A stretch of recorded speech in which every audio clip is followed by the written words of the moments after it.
Gavin, you should go ahead and start whenever you are ready. Fair enough. So, given the nature of the occasion, I thought I would ask a question that I don't know the answer to, or try to formulate a question I don't know the answer to, and I'm not entirely sure it's the right question. Because that's indeed a useful thing to do. So good, and I can't embarrass myself in front of this audience, hopefully. Also, you know, the Berkeley Institute. The other bits. The other bits. There's some debate over The priority. different priorities. Retro-addictive bits. Yeah. But yeah. My idea is that we should just have a network of foundations, all with the same acronym. Bits and bits everywhere. Yeah. Anyway, so one is the practical limitations to the energy cost of computation, was the thing I wanted to ask. So this is the history of computing for the last, I don't know, 70 years or something. This is basically has driven everything, and it's Moore's law and Dennard scale. So Moore's law, strictly speaking, is the statement that the number of transistors per unit area of silicon doubles every roughly 2 years. And that became almost like a self-fulfilling prophecy in that it has driven the industry. The industry roadmaps, when they look ahead, they say, well, where do we need to be in 8 years? Well, 8 years is, 4 doublings. We better be 16 times smaller transistors. And this has been consistent for decades. The corresponding piece of information is called Dennard scaling. This is the energy to switch a transistor scales as the size of the transistor. So as the transistors got smaller, the amount of energy they dissipate when you switch them went down. Now this is good because it also means that the amount of dissipation per unit area on the chip stayed roughly constant. Particularly once the clock speeds stopped increasing. So this is what's driven all of revolution in computers over the last decades. But Moore's law is not quite dead yet, but it's certainly getting a lot harder to squeeze additional energy efficiency out of transistors using traditional CMOS silicon. It kind of depends who you believe. Maybe there's a couple more doublings that might be eked out. The cost of the fabs is just now incredible. There's just huge problems for the next nodes. Those numbers you hear, this is I don't know what I claim, 8 nanometer node. Those numbers used to correspond to the size of the size of the smallest feature of the chip. Now they can more or less market it and have very little correspondence to any actual physical. Well, partly because the chips are going in 3 dimensions, so you can't talk about area. Well, limited. The transistors, now these FinFET transistors, instead of being flat, they're basically, you surround the entire transistor with a gate with stuff. The problem is they're still fundamentally, though, 2-dimensional. There is a layer of transistors at the bottom, and then there are many layers of wires on top. And this is true for the logic chips. The memory chips are different, but that's how the logic chips are made. This is partially a processing issue. That it is, at least in principle, possible to layer them up and have multiple layers of transistors. The current processors would destroy the lower layers. But again, it's also a heat issue that if you try to make it more 3-dimensional, you now wouldn't be able to get the heat out and the chip would melt. So this is the problem. We've relied on Moore's law and Dennard scaling to drive the massive increase in compute that we have benefited from. This is, we'll come back to this. Switching energy here is measured in, is joules, presumably. What really matters is actually relative to thermal energy scale. Yeah. And so the thermodynamic limit, in some sense, is around here. So we're still like 1,000 state-of-the-art way from the thermodynamic limit. Well, but part of what I want to talk about is that really the limit we need to worry about. Actually, before you go on, Yeah. I don't understand the Landauer dots. So That's this. This is roughly case. I would have thought so, but you have a thing labeled Landauer that's just round dots at the top. No, where are you looking? Left up. The key. The KT. Yeah, I see what you mean. And now you mention it, I don't know. What does this mean? I mean, obviously I stole this from someone else. So now you point it out in... Okay, but It's good. IBM Intel. Yeah, these are different things, but what does That's this mean? You're right, that doesn't sound- What you're saying makes sense. The Yeah. limit at the bottom, the dash line, It should be the dash. that's the fundamental limit. Yeah, that's about thermal energy. Okay, right. And I always like to give this because every single subfield of physics likes to use their own units of energy, right?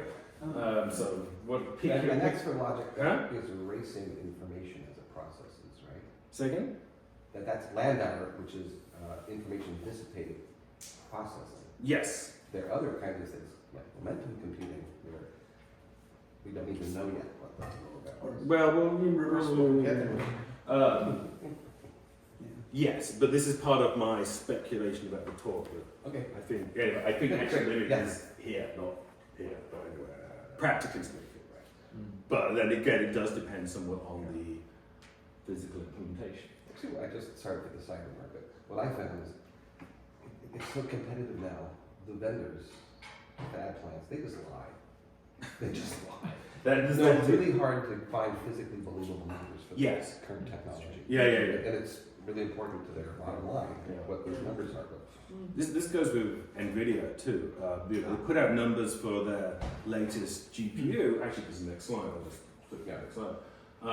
This is their latest GPU, 700 watts. 700 watts. But also, it's hard to pass out, how many, what the cost is per flop, and they kind of fudge the numbers. So it's hard to get. But it looks like this generation is actually less efficient than the previous generation. On a per flop. But it's faster, is that it? It's just got more stuff in it. Basically, it does more because they crammed in more silicon. More, but I was saying what does more means. Well, it does more calculations. Is it Per like? unit time? Yeah, per unit time. It's But, faster.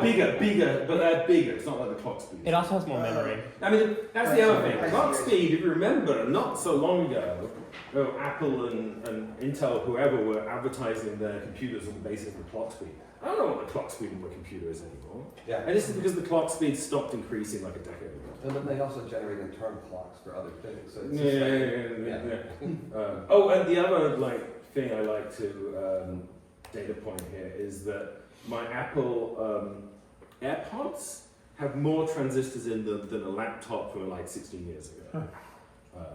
What are all those transistors doing? It's just like a headphone. But the thing is, when you have all those transistors, you find uses for them, right? So this is okay. So the problem is we've relied on Moore's law, even though the amount of compute we want to do keeps going up. But Moore's law has meant that the cost of that compute has stayed reasonable. Moore's law crapping out, this becomes a problem. And there doesn't seem to be any actual upper limit on the amount of compute we want to do. And the latest, of course, is these large language models, which are absolutely obscene amounts of compute. Now, I think there's a good argument we had last night that there must be an algorithmic way of training these models with orders of magnitude less energy. But right now, it's economically viable to train these. One of the things that kills me is it looks like we're going to get a resurgence with nuclear power, right? Because of these LLMs. Like Microsoft has just contracted to take for some company to build a nuclear power plant next to their future data center. Yeah. So it would be nice to have been building non-CO2 emitting energy sources for a decade or two, but nuclear power, we just didn't. But now it looks like it's found its use case. It's back, which is amazing. The other thing is that, again, it's hard to get entirely believable numbers. It's something like maybe 1% of all electricity generation is already going to compute. In the US or? Globally. I mean, again, I'm not quite sure what the baseline is. Yeah, they don't get the numbers on Bitcoin farming. Yeah.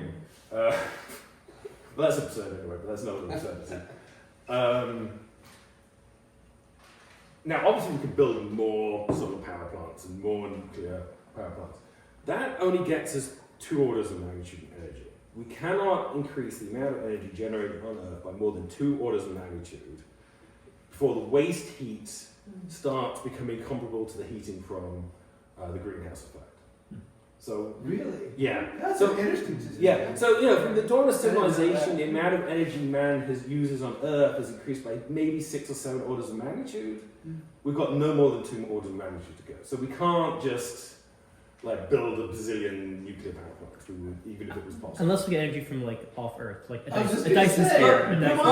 I mean, if we start putting our data centers on the moon, Yeah. that's a whole different proposition. Okay. But the amount of compute on Mars, well, that's only one more planet. You It's have just to think think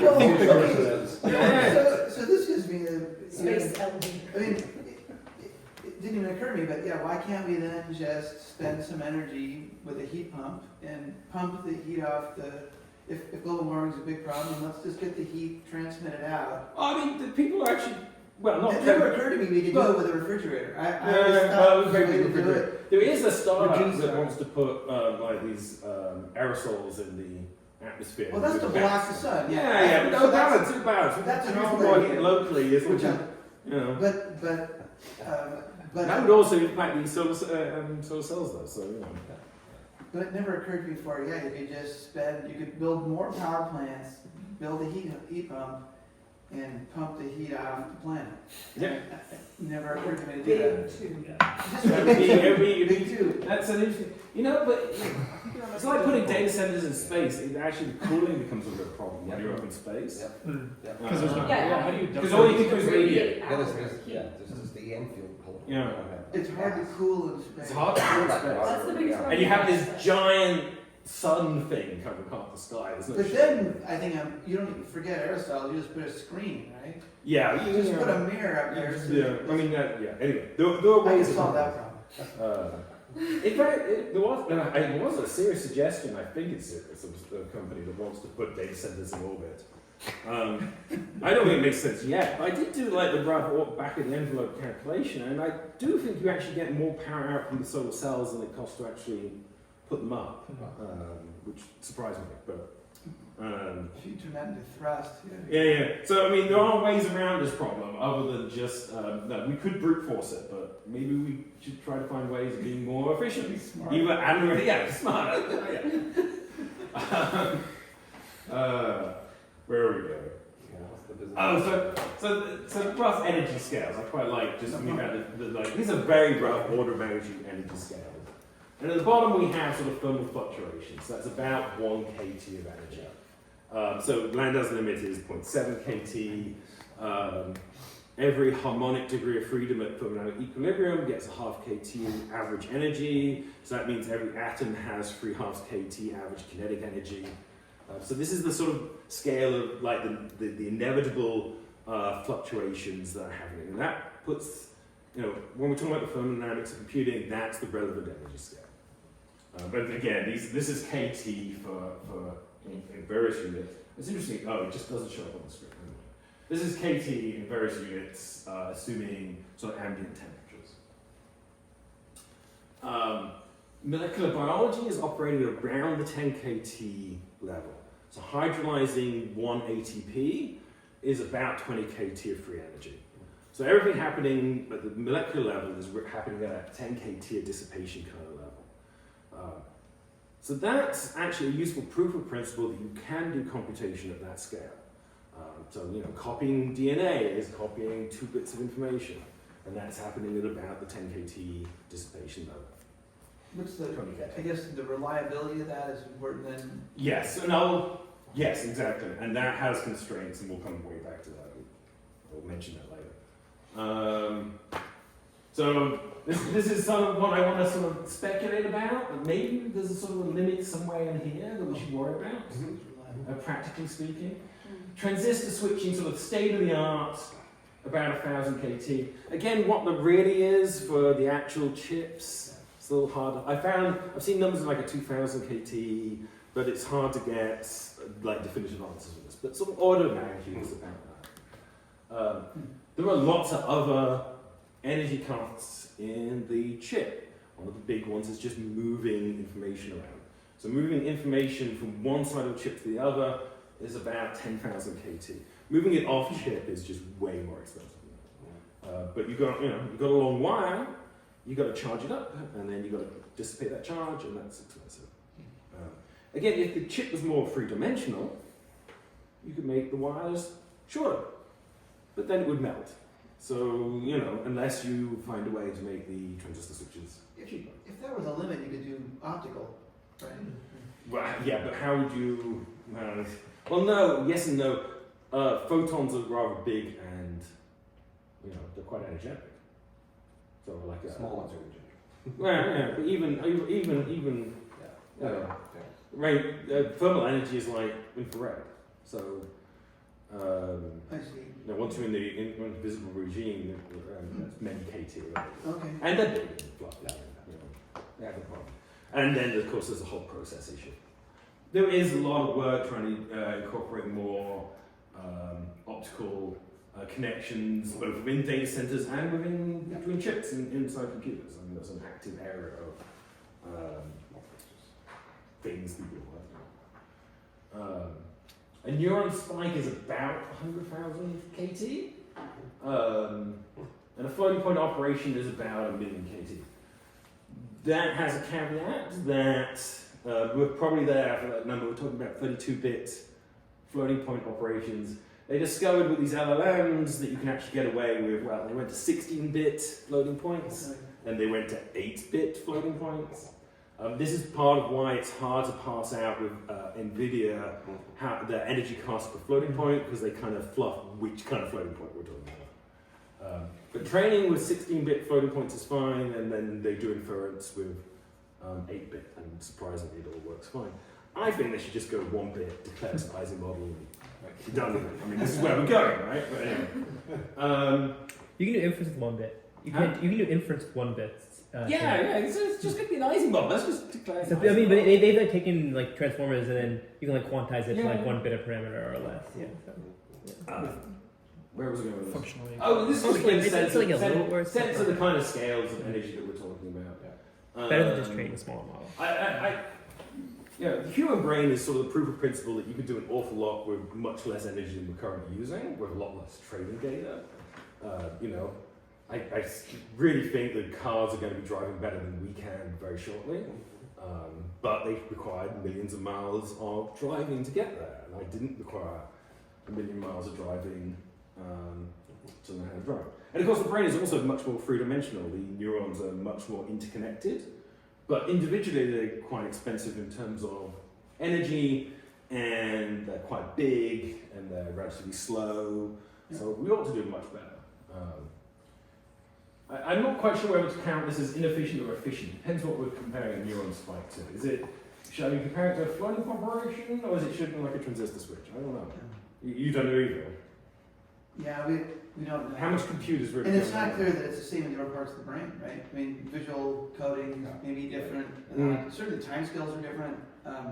The number of spikes being a time, as well as how little jitter there is, looks like there's a lot of variation, even within cortex, right? So the answer is excellent. Good, yeah. Maybe though, like, I mean, in an artificial neural network, when you have a neuron spike, that's a floating point operation.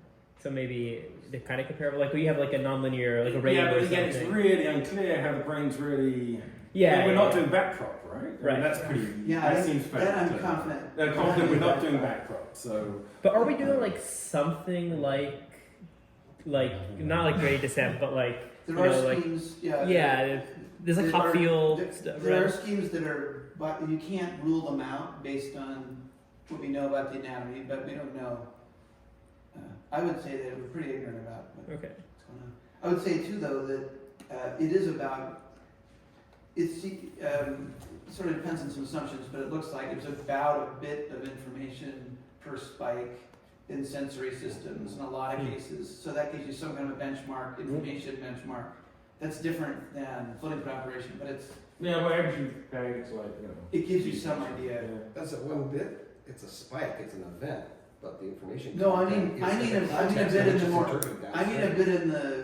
bit in the sense that if you ask what's the mutual information between the zeros and ones coming down the wire and your analog sensory input under a variety. This is Bialik stuff. But that's Shannon's notion of information as surprise, opposed to semantic information, which depends on the context. And Yeah, it's this interpreted. is Shannon information. Yeah. But anyway, for what it's worth, yeah, there are. It's not interesting, but that seems like a pretty robust number across sensory systems from different creatures. For what it's worth, Yeah, No, it's good to keep it simple. exactly. It was like, oh no. it might be useful. So, temperature is always 300 Kelvin. So, this is not a quantum computer. So I say this because you see pictures like this all the time. This is not a quantum computer. This is a refrigerator. Yeah, Yes, but That's everyone's absolutely- got their own diffusion fridge now. Everyone's got a dilution. Everyone's Yeah. So this is a dilution refrigerator, and if it was being used for a quantum computer, the quantum computer would be a little chip that sits way down at the bottom. right. So one thing people say is, well, okay, if what's setting the energy scale is temperature, well, let's just run at very low temperatures. Well, no, because there's no free lunch in thermodynamics, because I might be down at a few Kelvin, but by the time the KT at a few Kelvin is much less. By the time I pay the cooling cost, even with perfect cooling, what matters is the temperature up here. So a KT down there becomes a KT up here. So what matters is ambient temperature, which is around 300 Kelvin. I mean, the GPUs are running like 60 centigrade or something, and maybe we could put a data center in Antarctica and run it a bit cooler, but it's always ballpark going to be about 300 Kelvin as long as we're on Earth somewhere. I'm sorry, I didn't quite follow that logic. So you're saying that even if you have the bit that you're operating on at, some fraction of a KT, Yeah. if the ambient temperature is, 300 Kelvin, you're going to ultimately be paying 300 or K times 300 Yes. T. Why is that? Infrastructure. Because because Eventually, because I'm taking that very low temperature and I've got to cool it, I've got to dump that energy out. eventually the energy flows out of your refrigerator Exactly. into the broader And environment. that ends up being the relevant temperature bath. I see. So Yeah. we can't get around this problem by running over the superconducting. Okay. So it's something like even Yeah. though KT log 2 is very small down there, but then to pump out that amount of energy at a low temperature, the scaling is And that would be perfect refrigerators. These dilution refrigerators, they're about 1% efficient to superconducting temperatures. They're about 1/10,000th efficient down to the temperature used for quantum computing. So that kind of kills prospects for doing classical computing with superconducting circuits. Except one of the side benefits of quantum computing is apparently people now are developing much more efficient dilution refrigerators. So Absolutely, yeah. So there is possibilities. So what I've heard is actually those costs are actually comparable to the energy cost for cooling a server farm. Those are often liquid cooled now. Yeah. So it's actually not. It used to be, you're doing quantum stuff, you're having low temperature, way too expensive. Those costs because of the quantum. Well, I mean, completely dropped. you need to go down for classical. Yeah. You need to go down to superconducting temperatures, Yeah. right? But yeah, quantum computing is like way lower than that. So you're right. So it's the 1% that matters. And there's actually, quantum computer needs a lot of classical control, and if you can put that down in the fridge, that could be useful. So there's a real possibility of superconducting classical circuits being useful. And I know, I don't know what the current state of the art is, but I have heard rumors of various groups working on that. So that was the only point. It's ambient temperature on Earth that really matters unless we can put data centers in space. But I mean, it's the KT scale that matters. So if somehow cooling things down allow you to run computations that are KT efficient down there, then that's still kind of in that game. If you have No, but if I could run, yeah. Suppose there's some technology that allows me to run at 1 kT. but only if it's cold. If it's cold, then if I had very good cooling, that could be a win. Right. Except, with 1% efficiency, it's going to be tough. Yeah, we just put more and more devices down at 1 millikelvin and make these giant dilution fridges, which IBM is doing. Oh yeah, It's usually yards in you see diameter. yeah. So one of the things is, so these superconducting qubits are actually not small. They're about 1 millimeter on the side. Yeah. And if, stacking layers, it'd still be like 1 millimeter. So they're like 1 cubic millimeter. So you need liters of qubits to build a quantum computer. So, and then you've got to cool it all.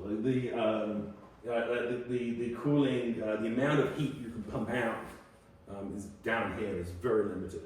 And so they're building this giant dilution refrigerators, and they're going to have to build even more giant dilution refrigerators. Anyway, as long as we've got enough helium-4, I guess.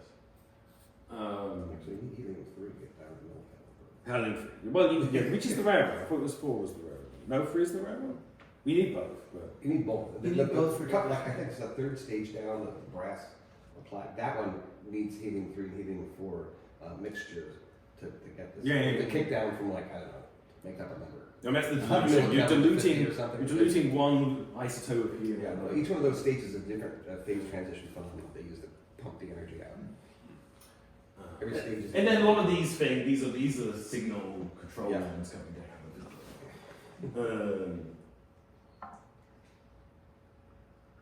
So yes, so let's just say what some of the fundamental limits that we know about are, and one of the most fundamental one is Landau's principle, which basically says that to erase one bit of information requires log 2 kT,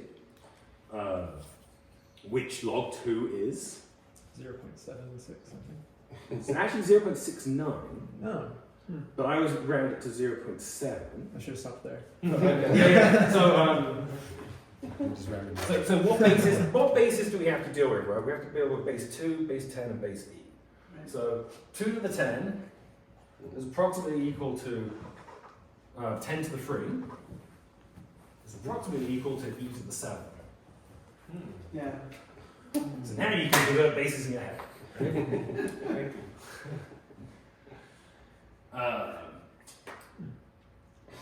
So where was I going with this? Oh, so yes.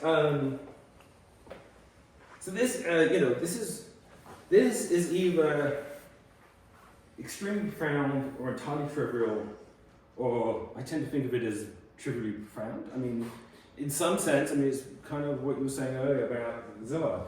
It's just taking seriously the idea that information is always represented somewhere in a physical system. Yeah. So it's not, the dangerous thing about a bit as being some sort of abstract thing, but it's always somewhere represented by some physical correlation. When we say we have a bit of information, it means that these two systems are correlated and there's some mutual information between them. And so therefore, it's really just thermodynamics. I'm just moving information around and I've got to obey the second law. So therefore, when I'm trying to erase this bit here, I've got to pay for that. It's also, I think the idea that it's the information erasure is, which Landau and Bennett kind of emphasize, a little over stated. You can play games with thermodynamics and move around in the cycle where you actually pay the cost, but it's a useful shorthand of what's going on. So that's sort of one fundamental limit. If I'm doing information processing, I've got some, messy piece of paper and I now need to make it a blank set of nice, pristine zeros to start my calculation. That's going to cost me something. But what actually does that cost me in terms of, this is just, one experiment, just showing this is actually true. So it's nice that there's actually now, you can actually make a connection with reality. And also, this is the dissipation and this is the time, and it scales off, right? So, to get to these limits, and this is a theme, these are fundamental limits, but they cost you in time. in order to get to Landau's limits, you would have to operate in a thermodynamically reversible process, which implies that you're going slowly relative to the timescales of the system. And using a time asymmetric protocol, which is not usually realized in our devices. Wow, okay, so that's another whole level, right? If there's a Yeah. time asymmetric protocol, that means you've broken time. Yeah, and, So- and where do you pay for That that? cost you something Yeah. somewhere. Yeah, And often we just sort of brush that under the carpet. yeah. That'll get you up to your 100 KT. Yeah. Well, this is part of. Yes. So I think that's an excellent point, and I think the problem is with a lot of these things that we are operating at a kind of too abstract level sometimes. That if we, try to model the real systems more accurately and try to think about transistors in particular, for example, these kind of issues which are lurking there will become more evident, and we will have to face them. And this is on multiple levels. But even this plot's got its own fictions, because in fact what they're doing is they're using this large classical computer to design trapping for these particles, and so there's this macroscopic. I think this one was with beads, I think. Yeah. and lasers. So you're not Yeah. counting the huge amount of dissipation. Yeah. Yeah. Absolutely. Yeah. But that's an important point going forward with technology. You actually want to do this within the physics. Not, Yes. Not some This external- is like a proof of principle thing, but it's not a practical device at all. So then there's this idea that came from Landau and Bennett that, well, what is the fundamental energy cost of a calculation? And after some thinking and arguing, they said, well, there really isn't one. If we can do the computation logically reversibly, so that I could do the calculation forwards, but I could always do it backwards again, then in principle I can run it thermodynamically reversible and therefore not dissipate any energy during the calculation. So this is a Toffoli gate, which is a universal reversible logic, classical logic gate. So that it's a control not. So if both of the top two, these are represented bits, if both of the top two bits are 1, the bottom bit gets flipped. And you can build any logical circuits with Toffoli gates, and maybe you need NOT gates as well, I'm not sure. But this became very important for quantum computing, because in quantum computing you have to, your calculations have to be reversible. They have to be this logically reversible. So Toffoli gates became very relevant there.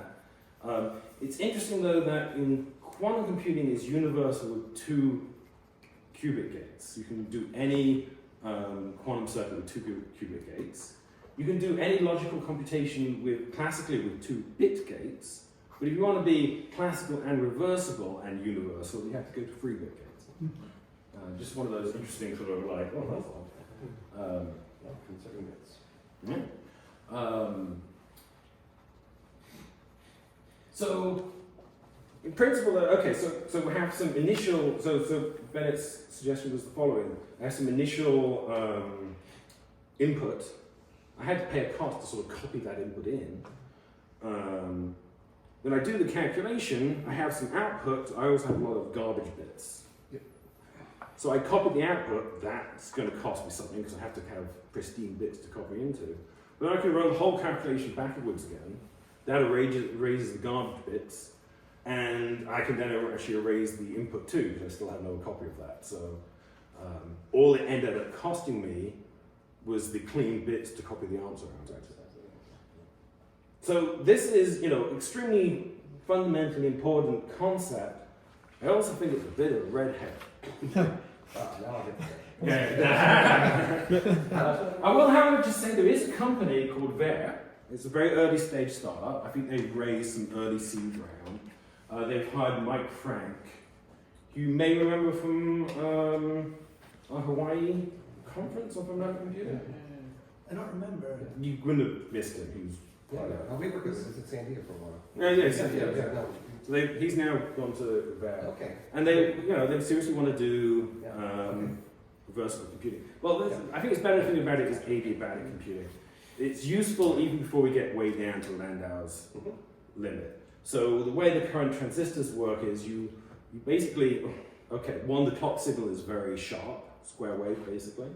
So you basically, the gate is a capacitor, you charge up the capacitor. When you switch the transistor on, want to turn the transistor off, you basically dump that charge to ground, or it all gets dissipated. In principle, if you now have a more gentle clock cycle, you can slowly switch the transistor on and slowly switch it off again, and recover some of that charge, and therefore, even if the transistor stays the same, it has sort of fundamental, sort of the energy scale of that capacitor is about 2000 kT, you can recover some of that energy and be more energy efficient and start to trade off in a meaningful way time versus energy. There's lots of technical challenges with this. The clocking becomes much more complicated. It's tricky to actually do that charge recovery. They have not made any public announcements about how they're going to do this. So they're very early stage, but I'm hopeful they're going to do something interesting. I even had some inside information in there. It was very notable. It was just like a slide missing about exactly what they're going to do, but that's understandable.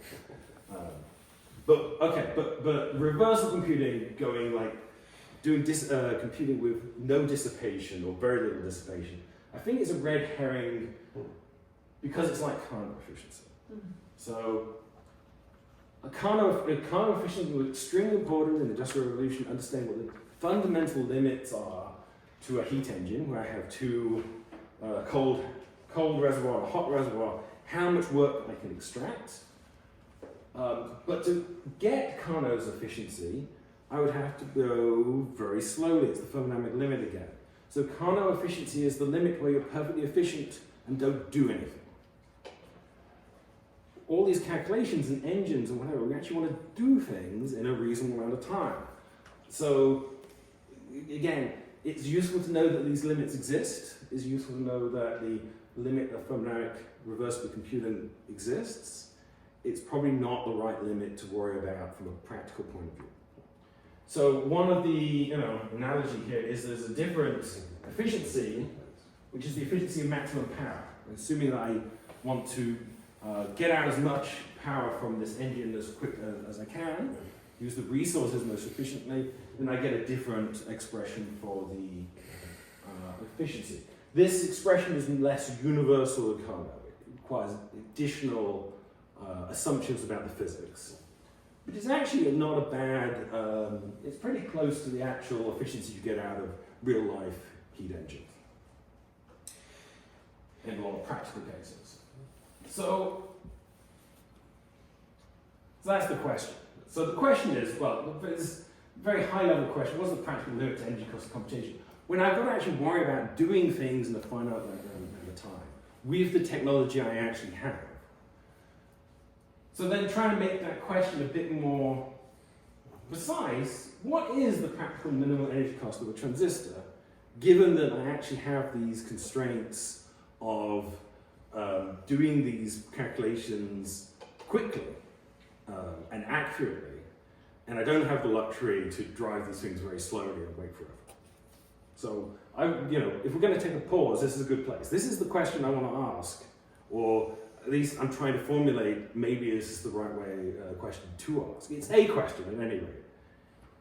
It doesn't answer, anyway, we'll come back to the end of why it might not be the right question. But it is certainly a question, and I'm not sure I know the answer. I have a maybe tangential question. Yeah. If you're looking at a physical process, how do you tell if it's a computation or not? That's a good question. Yeah, I guess in a way it seems like there's things happening that you could interpret as a computation, but then maybe the process of interpreting it correctly would also have some logically irreversible steps. Physically implement the downstream devices reading that information. It'll keep you honest, right? Yeah, implement that too. You don't stand back and go, Right. the circuit output is 0 1. Right. I'm the theorist. No, build a device Yeah. that It grabs that does. information. Yeah. That'll keep you honest. I think it's coming from the other direction. It's not that we're going to look at something and go, is it doing a computation? Which is an interesting question to ask. Right. But It's then- rather that we have a particular computation in mind at some higher level this, some algorithm we want to implement. But then in terms of the energy cost, you Yeah. also include the interpretation part of it in terms of the energy cost, or are you just Make taking the interpreter a physical device and then we can talk. So if you're talking about this energy cost, you also have to think about how the human brain is processing.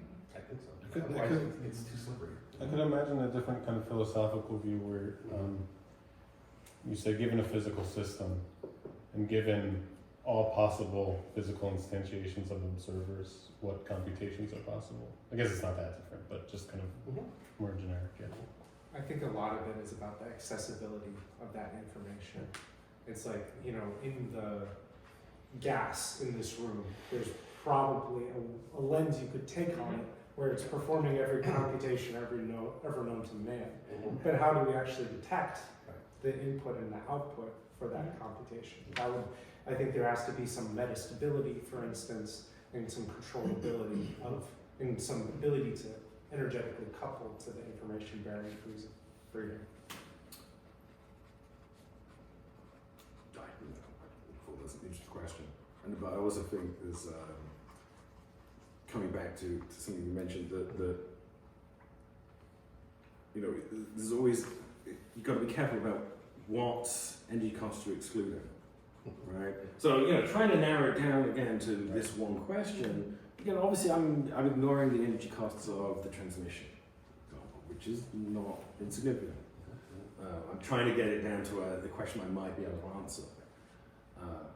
But again, it's, or you mentioned the fact there's the clocks, right? The asymmetric driving. Yeah, there's an asymmetric driving happening in these, and the clocks in these chips are energetically expensive, and the wiring is quite complex, and it's hard to get them right. And there's a cost to that. Yeah. And one of the problems with the adiabatic computing is that gets harder. Right. Well, this goes under the heading of system engineering. Yeah. We have proof of concept. Oh, this gate. We have this microscopic view of the information processing, but we have to turn it into a system. It does something. But then there's fundamental Yeah. dissipation happening that you cannot ignore or optimize And- away that we are Yeah. brushing under the carpet.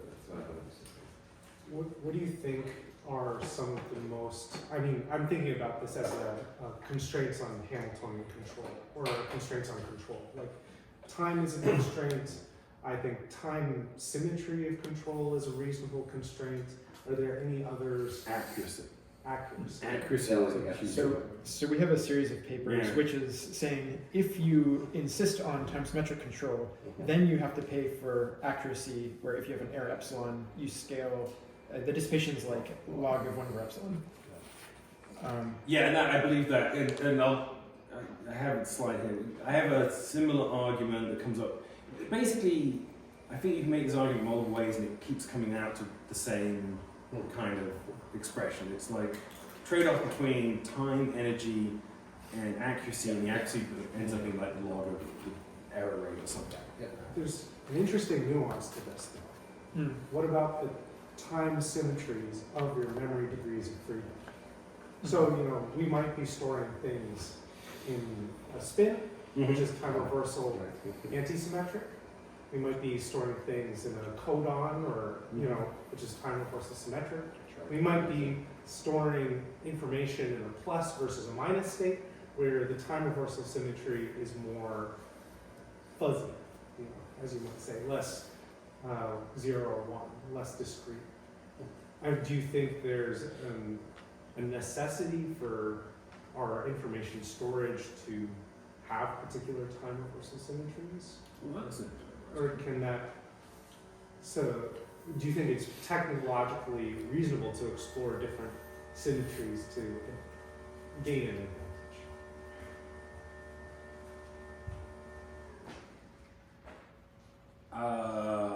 Maybe. The issue is, again, some of those constraints are going to be down at like the KT dissipation level, right? Whereas the actual dissipation you're paying is going to be orders of magnitude higher than that. This may not. So again, from a fundamental point of view, yes. Yeah, it feels like right, and you should worry about it.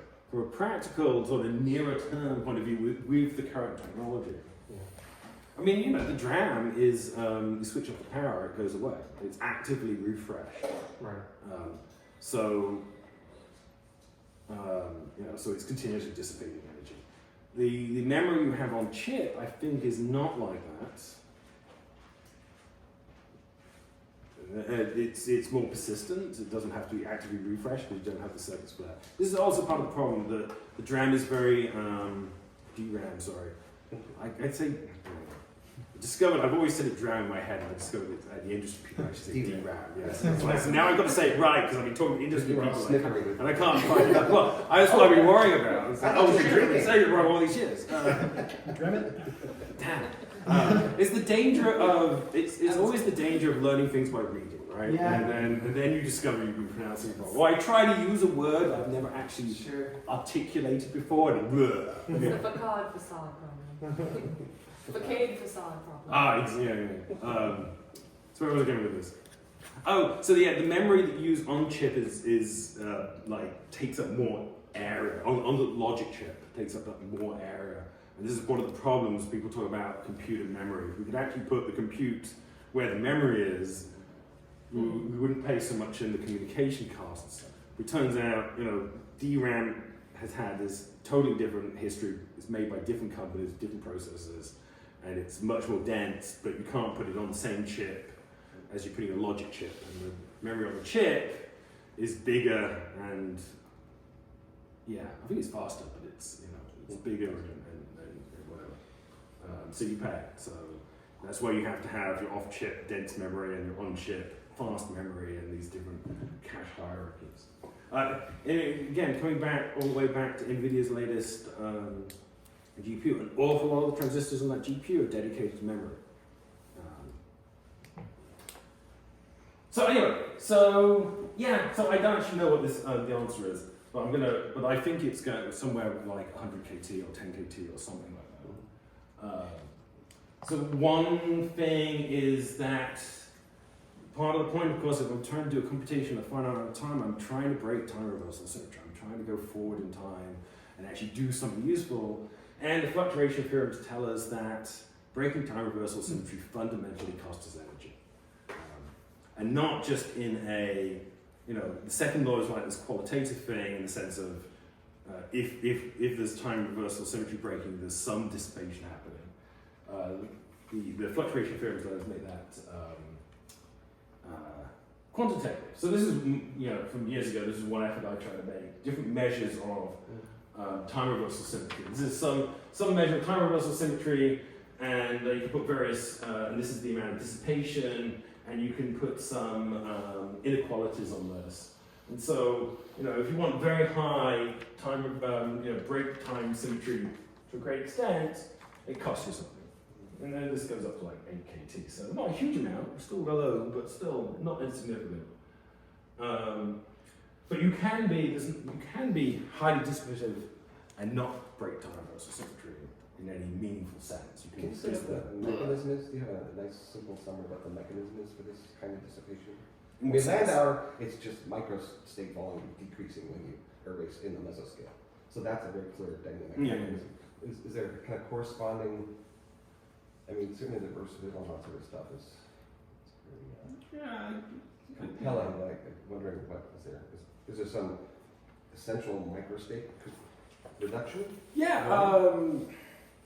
Well, you look at the historical fluctuation theorem was first discussed in terms of deterministic thermostatic dynamics, right. and you very much have that picture there. Okay. That you have this blob of phase space, and it's getting smaller, it's getting fractal as you move forward.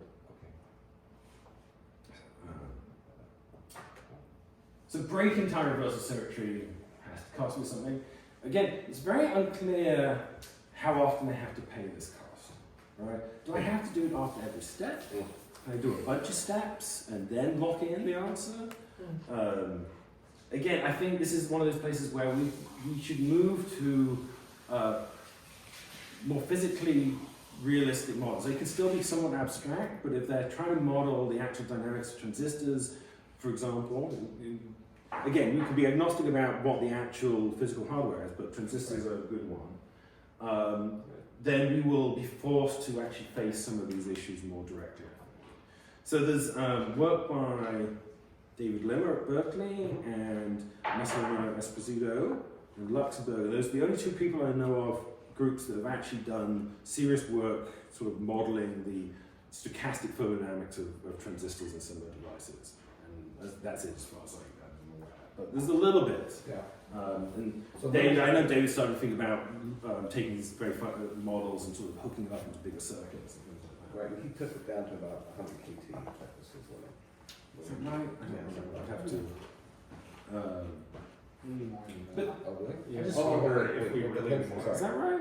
No, it's I thought 1,000. it was like a 10,000. 10,000. I remember some like pretty legit not gate they built that was like at 1,000. Yeah. Okay. Okay. Yeah. Yeah, it's worth looking at. 25,000. I haven't. Yeah. Yeah. Okay, good. Who's that? David Limmer. Limber. Okay. You know, Yeah. he's chemistry. Oh, no, I know, I just know which of the two could be, if it was this, Oh, yeah. Massimiliano or. Yeah. So they try to hook up a basic model transistor into Yeah. bigger circuits and Interesting. study what's going on. And Gavin, I just want you to know that you're at around 50 minutes if you want to plan your time for like. Yeah, I got like only a couple more. Cool. Yeah, cool. Again, because I'm at the point where I actually don't know what the answer is. I'm Yeah, not and- quite sure what the right Well, question is. that's great. I'm So, happy so this to- code comes to the time energy accuracy trade-off. And this is something I hooked together like years ago, but I never published it because there was some holes in my logic. But I think it comes out to roughly the same kind of idea that, and there seems to be quite a few of these papers now on this trade-off between time, dissipation, and accuracy, and I've not read more than a fraction of them. I have no idea what the current state of the art is or how they all interrelates. But the basic pattern seems to be the same. That the dissipation goes with some time times some accuracy. And so here I was kind of trying to argue that there's some sort of natural, I was trying to think about it as a channel that you're trying to put information through, and there's some information geometry behind this, some inequalities and what have you. That maybe I want to think about this as there's some natural timescale to the channel which is intrinsic to the device, and therefore what matters is this was the observation time, how often I'm looking at the outside. And that really if there's some natural timescale of the device, that's really about the maximum limit I can drive the device. If I go beyond that, I'm just not going to be able to stuff information through it. So maybe these two should be about the same, so what really is controlling it is the error one. So, again, DNA copying, it gives you about 18 KT, ribosome about 12 KT dissipation. Computers are incredibly reliable, these transistor switches. Moles of operation between errors. And even then, when they do have errors, it's often because you hit the thing with like a cosmic ray or something. So it comes out in the 60 KT range, something like that. So that's a non-trivial amount of dissipation. I missed the basics of what's T-chan, tau-chan, and tau-ops. This is the time scale, time constant of the channel. The channel. Some natural time constant of the channel. And then this, in the way this was set up, is that I've got some observers trying to get information out and measuring the channel. Decay rate of a communication channel? Yeah, something like that. And I'd have to get Is that sort of like the information lifetime of the Trying to get the bit through the chat? Yeah, it was something like that. But I think this is more like this was like the order correlation time. So this is coming from an information geometry point of view. So there's some natural friction to the channel in the sense that I'm driving it on the inputs. right? And so I'm trying to observe it on the outside, and so there's going to be some natural dissipation that's happening, which is then, so this just ends up being some time scale that's intrinsic to the device. Interesting. But again, I'm not pushing this too hard. It's because I think there's some gaps in the logic. But I think the general result, again, no matter which way you kind of try to hack it, it ends up being this kind of relationship, this freeway trade-off. But what accuracy do we need? So von Neumann actually, way back in the early days of classical computing, sat down to work out that you can do reliable classical computing with unreliable components. And this, of course, then became relevant to quantum computing, where they had to figure out how to do quantum error correctly. And I kind of looked at that, literally, it's not actually von Neumann's original thing, and some of the few follow-ups. It's not that useful, as far as I can tell. It's very much a proof of principle kind of thing, it's not practical. We also don't really need it because the assumption is you're trying to error correct with the same unreliable components. But you can imagine having an unreliable circuit, but you can do the error correcting with reliable components because we know how to build those. And that's a small part of your energy cost, that's fine. So, the space shuttle had 3 flight computers and then took a majority vote. And so there were ways, very simple ways of, error correcting. And as long as your majority vote is more reliable, that's a win. Yeah. We've looked at this in precisely this context. And so there's sort of a multiplicity of the number of computations you need to do in order to error correct, or accurately, right?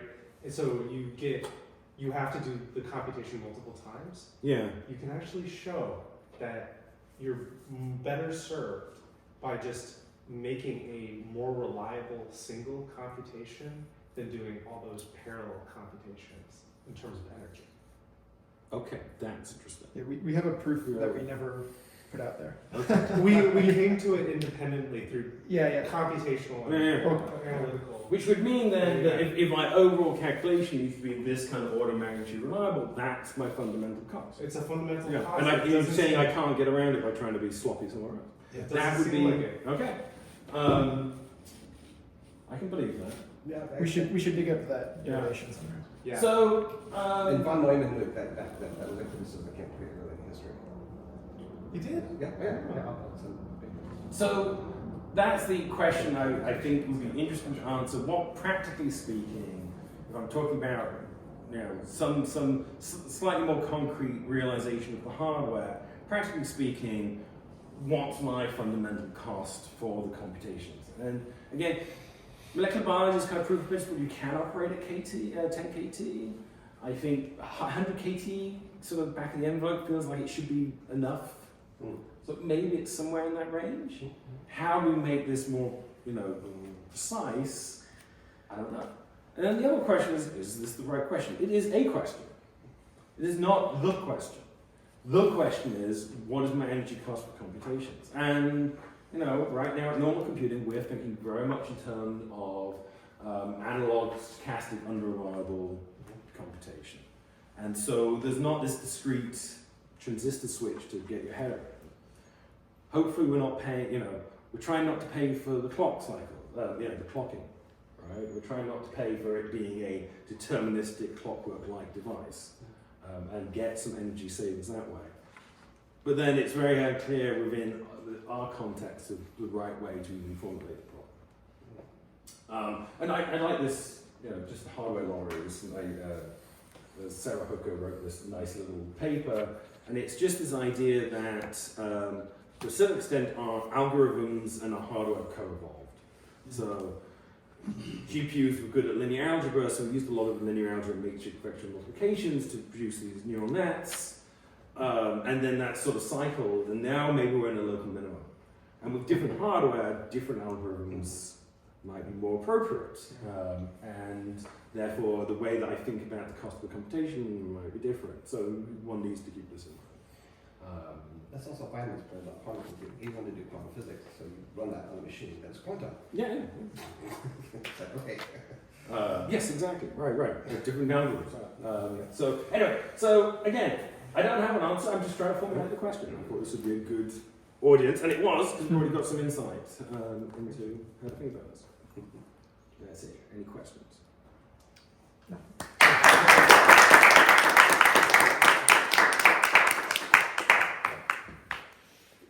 I think that beyond the theoretical result, it's worth considering, even if you are paying more energy in theory to build all these low accuracy devices, you can still actually end up with a win because of the actual fabrication part of it, right?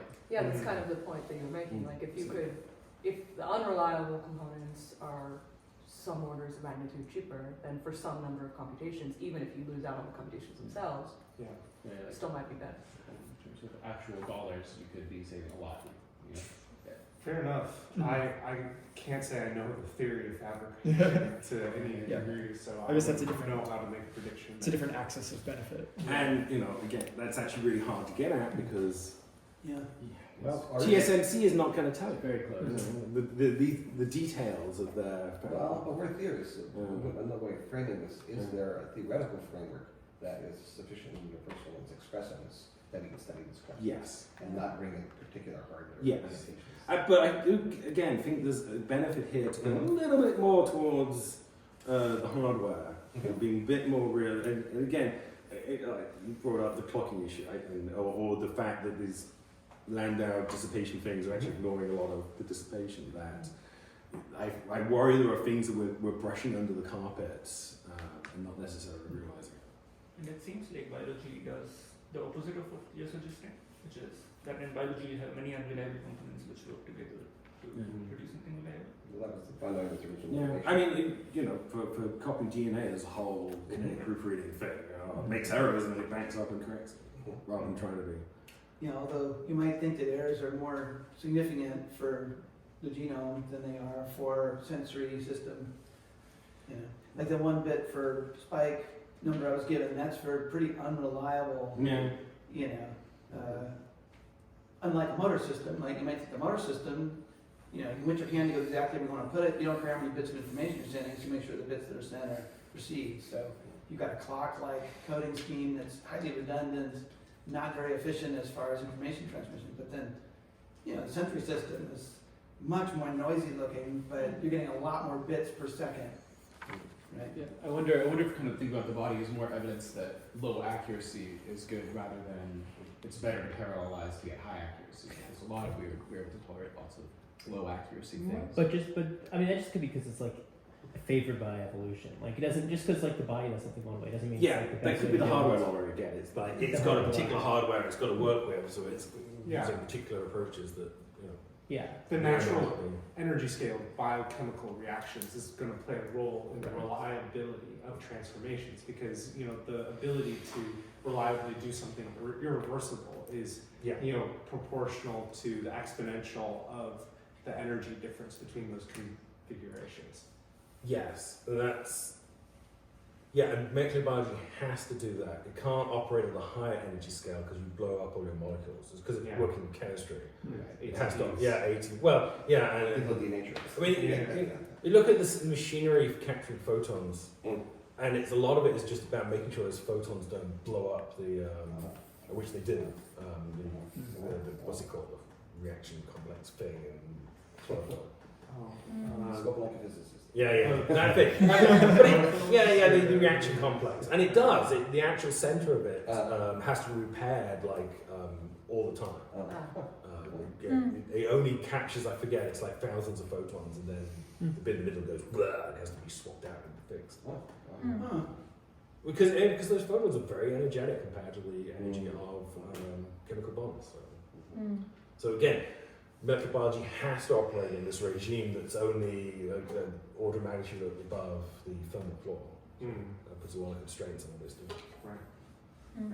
That said, I should comment that the order error correction doesn't take you far above the scaling, so it's not much worse. It's just worse. But it argues that there isn't a free lunch. There's no. I think you can even match it. Which if I remember correctly. At points, yeah. But that's a useful thing to know. Right? Yeah. Okay, this is the overall accuracy I need in my calculation. Yeah. I think the different question is to what extent can you find a different algorithm which is better in distributed error correcting? Well, one thing is, maybe you just don't need that accuracy. This is like neural nets, right? It's they're kind of analog in that we try to simulate them using digital circuits with perfect accuracy, and that seems like a waste of effort. Also, as you build more sophisticated hardware for more sophisticated tasks, you realize that there's redundancy. There's things you did early on that you didn't need later on. So you can, because what follows, the things early on you don't need to do. So there's this more global kind of compression almost, or simplification.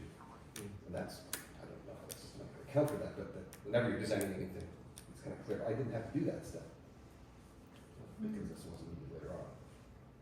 That happens in neural networks too. Like there is redundancy, and then as you train bigger models, things that earlier on got memorized will like generalize. This is like the grokking phenomenon, which is pretty cool. Like there's I don't know, like I don't know if I'll talk about this in the talk, but like you can use like different regimes where like, and like if you have a certain amount of data, it'll just memorize, like addition, even like addition, it'll memorize it. And then if you give enough data, eventually it'll generalize to learn an actual addition algorithm, modular addition algorithm. So. No, that's really fascinating, especially if you run your large language models longer and longer and forget it over the weekend, suddenly it starts to learn. Yeah, actually, Underneath it's like, oh my god, that's completely bizarre and interesting.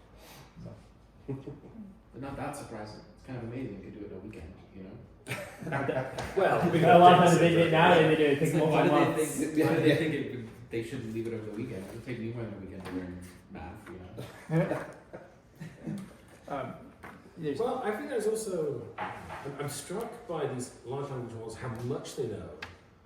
But a human who had that much information would be making connections all over the place and creating new things. And so again, there's something missing. We've figured out how to stuff a lot of knowledge into them, and somehow they still don't quite know how to use that knowledge. I mean, we brought this up last night, but it's like we already have a brain, so it's like that. Even though you were saying, well, it's not that much information for the genome, but like all of the compute that went into making that genome is pretty huge. Well, that's true. And again, the what is it? It's like we've only got 20,000 genes or something, and about half of them are to do with brain. So there's a very compressed representation. It's probably something like a neural network in the sense that it's a whole bunch of weights that have been encoded to create this complex structure. It's not like a direct like assembly instructions, right? It's something very complicated that has been efficiently encoded into this network of gene interactions. Mm-hmm. And it's not just the genes, it's all the way they interact and the control. But I feel like I feel like it can't be that far from. I mean, well, yeah. I mean, essentially, I'll talk about it. I have a very non-technical talk with you tomorrow where I make general arguments about the rules have to be simple. Because I can't believe that you have this extraordinarily complex, language or readout system or whatever, so that just a few simple instructions in the genome produce all this phenomenal structure that's far more complicated than the genome suggests. But you do have time. Feedback is important because then you get exponential applications. You repetitively do something. It's not just architecture static. I agree. It's the fact that it feeds back to itself. So if chemistry is so polite as to give you, the right environment that'll produce complex things that you want with simple prompts, or if you're trying to learn the structure of complex sensory data, sure. Like if I want, that I can see through, during, you don't encode in your genome all the details about natural scenes. You can learn that, but there's a lot of other stuff that's got to be encoded there. I would argue.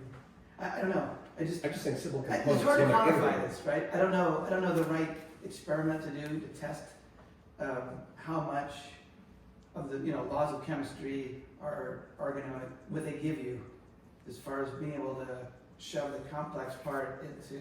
But it's also not just laws of chemistry. Like when you're like a fetus, you're in like a super controlled environment that like the genes code for, right? So it's kind of like you can kind of not just assume certain laws of chemistry. You can assume like that you're going to be like your genes can assume that you're going to be in the womb for 9 months, and it can kind of like work with that, right? Like does that make like it's not just like there's certainly a win there, absolutely, but I'm skeptical that it's going to give you orders of magnitude of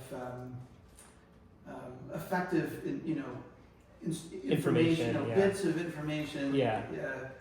It's kind of a question, like where are the bits of? Because I think, like where are the bits of information coming from that make my brain? Some of it comes from the world and like I learned from. Some of it comes from my genome. Right. I think some of it probably comes from like the interaction of your genome with like the parent's genome, like when you're in your mother's womb or something. But I think a lot of it also comes from just the cell.